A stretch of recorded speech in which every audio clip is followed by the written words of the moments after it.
मोहब्बत मुस्तफा का मतलब ये नहीं है कि किसी जगह अपने आप को बम बांध करके ब्लास्ट कर ले। ये सुन्नियों का शिवा नहीं, ये आशिक रसूल का शिवा नहीं है। आशिक रसूल खुले मैदान में बात करता है, खुले मैदान में बात करता है।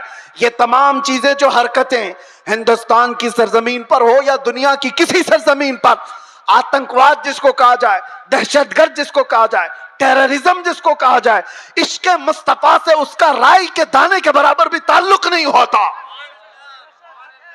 हम ऐसे लोगों को नहीं जानते, ऐसे लोगों को नहीं मानते। और नौजवानों, ऐसा कभी कोई बहकाए तो कान खड़े कर लेना तवज्जो से। क्या अपने आप को हिलाकत में डालना, कुरान कभी इसकी इजाजत नहीं देता। और नाहक किसी ऐसे आम आदमी की जान लेना, यह तो बहुत दूर की बात है। इस्लाम तुम्हें बिल्ली को भी अगर बांध करके रखा और खाना पानी नहीं दिया, मर गई तो जहन्नम में चला जाएगा। यह हदीस पाक में मौजूद है। तुम्हारी इबादतें सब मुंह पर मार दी जाएंगी, जानवर पर भी जुल्म जायज नहीं। ये तमाम जो चीजें आज पैदा की जा रही है इस्लाम के चेहरे को मस्ख करने के लिए, कितने हालात खराब हुए। मुझे पता है 9/11 के बाद पूरी दुनिया के हालात बदल गए। क्यों? इस्लाम को इस तरह से पेश किया गया, मुसलमानों के चेहरे को इस तरह से पेश किया। चंद मुसलमानों ने अगर ये किया है तो सारे मुसलमानों को चाहिए कि ऐसे लोगों से अपना कोई रिश्ता ना रखे। खुल करके कहो, सूफिया की ये जमात है या औलिया कामिलीन से मोहब्बत करने वाली और इश्क मुस्तफा की गुन गाने वाली जमात है। नौजवान, सोशल मीडिया पर अगर कहीं किसी का लिंक भी हो तौबा कर लो, निकल जाओ ऐसी चीजों से। अरे तुम शेर हो, मुस्तफा करीम के वफादार हो, तुम्हें ऐसी हरकतों की जरूरत कतई नहीं पेश आएगी। अल्लाह तबारक व तआला इस दीन का हामी व नासिर व मददगार है। ये दीन सुबह क़यामत तक जिंदा रहेगा। और मैं मजम्मत भी करता हूं ऐसे किसी भी नौजवान की मुलव्विस होने से, किसी भी नौजवान के। और मैं आसपास सारे लोगों को तंबीह करता हूं सोशल मीडिया के जरिए से, कुछ ऐसी जमातें जो नौजवानों को भड़का करके, नौजवानों को दीन के नाम पर और भी बहुत सारे ऐसे जज्बाती नाम पर उनको उभारती हैं, कई जगह पर उनको ले जाती हैं। ये सारी जमातें पड़ोस मुल्क से अपना काम कर रही हैं और हिंदुस्तान में क्या पूरी दुनिया में अपने नसें फैलाई हुई हैं। इसलिए यह तंबीहन जरूरी है हर नौजवान को, सोशल मीडिया का भी इस्तेमाल करो तो बहुत सोच समझ करके। किसी के हत्थे मत चढ़ जाना, किसी ऐसे के हत्थे मत चढ़ जाना जो तुम्हारे जज्बात का इस्तेमाल करके तुमसे ऐसे काम करवा दे जो पूरी उम्मत मुस्लिमा के लिए खतरा बन जाए, पूरे इस्लाम के लिए खतरा बन जाए। आज हर मुसलमान के लिए, ये सारे टोपी दाढ़ी वालों के लिए कितना खतरा है, कितनी मुश्किलात है। आपको पता है न्यूयॉर्क में आज से 25 साल पहले जब ऐसे हमले हुए थे तो कई साल तक वहां रहने वाले मुसलमानों को कितनी तकलीफें उठानी पड़ी थी, कितनी तकलीफें। और कई मर्तबा ऐसा भी हुआ कि एक चीज है एक्सट्रीमिज्म, ये जो शिद्दत पसंदी है वो दूसरी शिद्दत पसंदी को जन्म देती है। एक तरफ से शिद्दत हो तो दूसरी तरफ की भी शिद्दत को वो जन्म देती है। हालात ऐसे थे कि लोग उस वक्त सिखों को भी मार रहे थे तो उन्होंने भी पगड़ियां निकाल ली, दाढ़ियां निकाल ली। मुसलमानों के साथ भी यह मामला था। चंद लोगों की वजह से पूरी उम्मत मुस्लिमा खतरे में है। क्यों ऐसा कोई नौजवान करे? न खुद का भला, न दीन का भला, न देश का भला, किसी का भला नहीं सिवाय नुकसान के। इसलिए नौजवानों, इन हालात में कभी भी अपने व्हाट्सएप का इस्तेमाल, अपने फेसबुक का इस्तेमाल, अपने इंस्टा का इस्तेमाल, ये सारे जाल हैं। तुम्हारे स्टेटस का इस्तेमाल कभी ऐसी चीजों में हरगिज ना करो। हाँ, रोज स्टेटस लगाओ आई लव मोहम्मद सल्लल्लाहु अलैहि वसल्लम, सैयदना मोहम्मद सल्लल्लाहु अलैहि वसल्लम, इसमें कोई दिक्कत नहीं है। अपने नबी पाक से इश्क का इजहार रोज सुबह शाम करो, इसमें कोई दिक्कत नहीं है। अपने दीन इस्लाम की अच्छी बातों को नशरो इशात करो, ये बहुत खूब बात है। लेकिन कुछ ऐसी गतिविधियों के साथ तुम जुड़े रहोगे तो खुद को भी खतरे में डालोगे, खानदान को भी और कौम को भी, पूरी उम्मत को भी। और अल्लाह कुरान में फरमाता वला तुल्कू बिअयदीकुम इला तहलुका, अपने आप को हिलाकत में हरगिज मत डालना। और जो हिलाकत में खुद अपने आप को डालता है वो सुसाइड करने का जुर्म यह है कि वो डायरेक्ट जहन्नम में जाएगा, डायरेक्ट जहन्नमी है, खुदकुशी करने वाला। तौबा करें इन तमाम चीजों से और अपने आप को बर्बाद होने से बचाएं। अल्लाह तबारक व तआला इस उम्मत मुस्लिमा पर रहमो करम फरमाए, हमारे हालात को रब तबारक व तआला अमन अमान अता फरमाए, हमारे इस मुल्क को अमन अमान अता फरमाए, जालिमों के जुल्म से अल्लाह हिफाजत फरमाए, बुरी नजर से अल्लाह हमारी हिफाजत फरमाए। आखिर में फिर मैं ये कहूंगा, ना इधर उधर की बातें करें, चलो आमिना के लाल की बातें करें। हुजूर पाक सल्लल्लाहु अलैहि वसल्लम की बातों से जो इज्जतों में इजाफा है वो किसी और में नहीं। सैयदना उमर इब्न खत्ताब फरमाते हैं, लोग मुझे खत्ताब का बेटा उमर कहते थे, लेकिन जब मुस्तफ़ा करीम की निस्बत आ गई तो लोग अब खत्ताब का बेटा उमर नहीं अमीरुल मोमिनीन कहकर पुकारते हैं और खलीफतुर रसूलुल्लाह कहकर पुकारते हैं। ये इज्जतें हैं मेरे अजीजों। खालिद बिन वलीद 125 जंगों में गए, किसी जंग में शिकस्त नहीं हुई। पूछा गया तो कहते हैं हर जंग में अल्लाह फतह इसलिए अता करता है कि मेरी टोपी में हमेशा हुजूर के 3 मुँह मुबारका हुआ करते हैं। उस निस्बत पर वो फख्र किया करते थे। आज आओ हम भी उन्हीं निस्बतों पर फख्र करें। दुनिया की निस्बतें हमें न यहाँ सुरखरू करेंगी न वहां पर। बारगाह मुस्तफा से जो वाबस्ता हुआ उसका हाल ये है, जब तक बिके न थे तो कोई पूछता न था। या रसूल अल्लाह तुमने खरीद कर हमें अनमोल कर दिया। लब्बैक या रसूल अल्लाह, लब्बैक या रसूल अल्लाह, लब्बैक या रसूल अल्लाह। जिंदगी ये नहीं किसी की किसी के लिए, जिंदगी है नबी की नबी के लिए। ना समझ मरते हैं जिंदगी के लिए, जीना मरना है सब कुछ नबी के लिए। या रसूल अल्लाह दहन में जुबान तुम्हारे लिए, बदन में है जान तुम्हारे लिए। हम आए यहाँ और उठे भी वहां।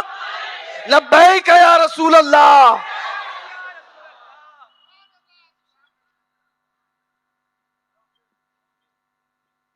मगर ऐ मुसलमानों, आपसे मैं ये गुजारिश करूंगा, इस जमाने में तुम्हारे लिए सबसे बड़ी दौलत जिसका हर डाकू इंतजार में है लूटने के लिए, हर चोर तुम्हारे पीछे है छीनने के लिए, वो दौलत तुम्हारी टोपी, तुम्हारी दाढ़ी, तुम्हारे कुर्ते, तुम्हारे जुब्बे, तुम्हारे घर गाड़ी बंगले नहीं है। आला हजरत को सुनो, कहते हैं आंख से काजल साफ चुरा ले, यहां वो चोर भला के हैं। तेरी गठरी ताकी है और तूने नींद निकाली है। कौन सी चीज है जिसके सब चोर दुश्मन अतराफ में हैं? कौन सी चीज छीनना चाहते हैं? 100 साल पहले इकबाल ने भी इसका इशारा करके कहा था।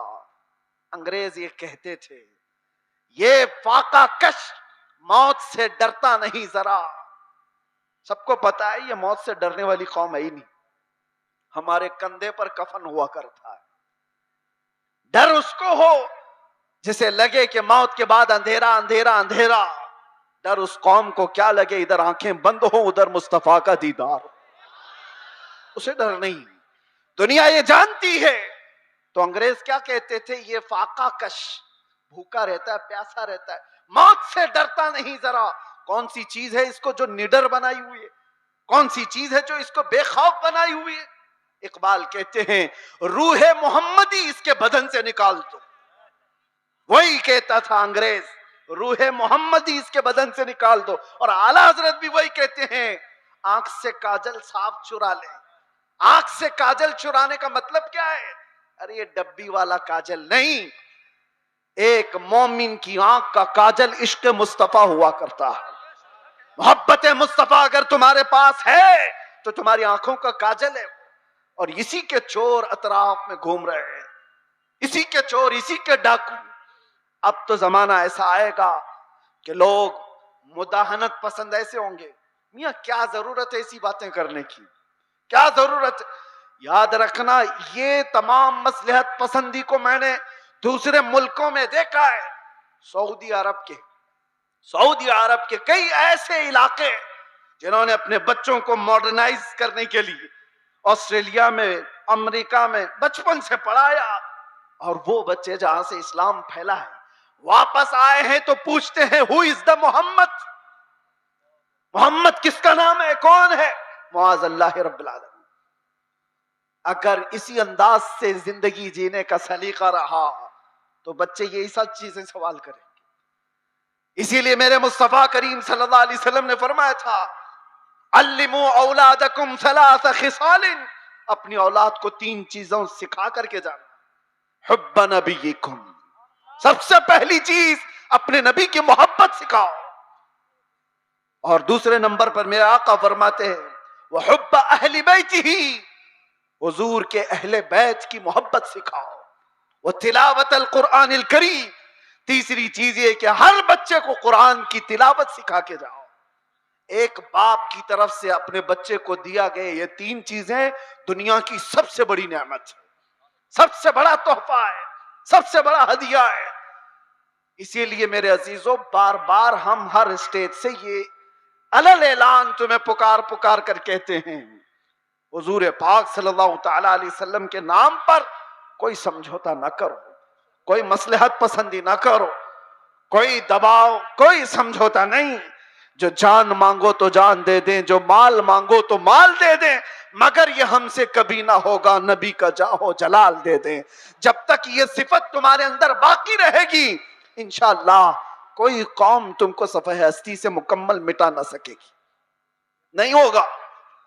लेकिन एक बात और समझ के चलो, इकबाल की ये बात बहुत पक्की है, अगर इस रिश्ते से तुम दूर होते चले गए, जो मदीने से तार हमारे जुड़े हुए हैं इससे दूर होते चले गए, होगा क्या? उनके जो हम गुलाम थे, खल्क के पेशवा रहे। हुजूर के जब हम गुलाम थे, पूरी मखलूक के आका हम कहलाते थे। उनके जो हम गुलाम थे, खल्क के पेशवा रहे, उनसे फिरे जहां फिरा, फिर आई कमी वखार में। जैसी ही हुजूर से चेहरा फेर लिया, दुनिया ने हमसे चेहरा फेर लिया, इज्जतों में कमी आई है। आपको क्या लगता है ये इज्जतें आज हमें जो इस मिंबर पर बैठने की मिली है, या हमारी पगड़ियों से मिली है, या हमारे जुब्बों की वजह से मिली है? इससे बेहतरीन लोग भी पहनते होंगे। हमें जो इज्जतें मिली हैं इन पगड़ियों से नहीं, वो नाम मुस्तफा की बरकत है। आबरूए मां ज़नामे मुस्तफास्त, इकबाल ने कहा था हम सब की इज्जत और आबरू हुजूर के नाम से वाबस्ता है। और अगर हुजूर पाक सल्लल्लाहु तआला अलैहि वसल्लम की इज्जत ही ना रही तो हम अपनी इज्जत का क्या करें? हमारी कोई अपनी इज्जत नहीं। हमें दुनिया हुजूर पाक सल्लल्लाहु तआला अलैहि वसल्लम के गुलाम की हैसियत सी पहचान थी, और इस पहचान को जिंदा रखना यह हमारा फरीजा है। इस पहचान को बाकी रखने में हम हर कसर पूरी करें। इसीलिए मैंने कहा था अभी चंद दिनों कबल, आपके सामने दोहराता हूं, चंद दिनों पहले, वो तो मैं बाहर आने के बाद कैद से पहली मर्तबा बंगाल आपके सामने आया हूं, लेकिन आपको एक बात बता रहा हूं। अभी मैंने कहा अंग्रेजों के मुतालिक हमारी जुबान से निकल जाता है कुत्ते का लफ्ज, निकल जाता है, और सबको पता है। इसी बात पर मुझे 8 महीने अंदर रख दिया। मैं कहता हूं मेरे अजीजों, अलल ऐलान कहता हूं, दुनिया को सबको कहता हूं, अगर तुम्हें कहना है मुझे एक बार नहीं 1000 बार कुत्ता कहो, दरबार रिसालत का, मोहम्मद अरबी का, हमें जरा बराबर भी फर्क नहीं पड़ेगा, बल्कि हम तो उसको दुनिया का सबसे बड़ा लक़ब समझेंगे, सबसे बड़ी इज्जत है। सगे तैबा सब मुझे कह कह के पुकारे बेदम, यही रखियो मेरी पहचान मदीने वाले, यही रखियो मेरी पहचान मदीने वाले। मैं तुमसे पूछता हूं, अगर तुम्हें बारगाह मुस्तफा का कुत्ता कहा जाए तो किसी को शर्म आएगी? किसी को ऐब लगेगा? वजह यह है कि हम इन निस्बतों पे फख्र करते हैं। मैं उनसे कहता हूं तुम्हें अगर इस बात पर शर्म आती है तो ऐसी निस्बतों को छोड़ो। जिनको ये लगता है ऐब लगता है वो इन निस्बतों को छोड़े। आए जहां पर बंदा हुजूर के दरबार में अपने आप को कुत्ता भी कहता है तो उसे फख्र महसूस होता है, लेकिन इसका मतलब ये नहीं। हमने बारगाह मुस्तफा में अपनी निस्बतें खाकिस्तर होने के अंदाज से पेश तो की, मगर मेरे मुस्तफा की गैरत देखो। रसूल पाक सल्लल्लाहु अलैहि वसल्लम ने हमें मजमे में कुत्ते की हैसियत से नहीं पेश किया, जिस मजमे में गए शेर की हैसियत से पेश फरमाया। ये सिर्फ हमारे लिए नहीं है, जो भी बारगाह मुस्तफा की निस्बत पर फख्र करता है दुनिया उसे हल्के में नहीं लेगी, फिर अल्लाह तबारक व तआला उसकी इज्जतें बढ़ा देता है। आला हजरत ने जिंदगी भर बारगाह मुस्तफा में अपनी निस्बतों पर फख्र किया है, और गौसियत मआब के दरबार पर निस्बत जोड़ते हुए क्या कहा था बरेली के ताजदार ने? गौसे पाक के दरबार में क्या कहा था पता है? हम तो कह देते हैं गौस पाक का मुरीद हूं, गौस पाक के सिलसिले का मुरीद हूं। मुरीद होना, खादिम होना, ये अपनी जगह पर।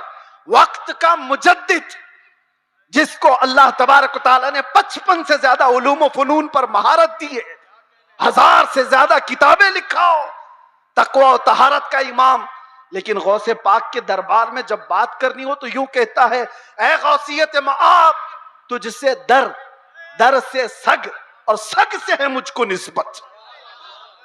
सग किसको कहते हैं? सग कुत्ते को कहते हैं। आला हजरत कहते हैं, या गौस तुझसे दर, दर से सग, और सग से है मुझको निस्बत। मेरी गर्दन में भी है दूर का डोरा तेरा, और इस निशानी के जो सग हैं नहीं मारे जाते। सग का मतलब कुत्ता फारसी में। आला हज़रत कहते हैं इस निशानी के जो कुत्ते हैं मारे नहीं जाते। हश्र तक मेरे गले में रहे पट्टा तेरा, जिसके पास भी ये निस्बत मौजूद है वो मारे नहीं जाते, पकड़े नहीं जाते। म्यूनिसिपैलिटी बेल्ट वाले कुत्ते को नहीं उठाती है, हाँ इंजेक्शन उसको मारा जाता है जो आवारा है, दूसरों को काट खाने दौड़ता है। लेकिन जिस कुत्ते के गले में पट्टा होता है उसे छोड़ दिया जाता है। वो निशानी है कि इसका कोई मालिक है, ये किसी का पाला हुआ है। इसीलिए आवारा मत रहो, उन निस्बतों पर फख्र करो कि दुनिया देखकर ही कहे ये मदीने वाला।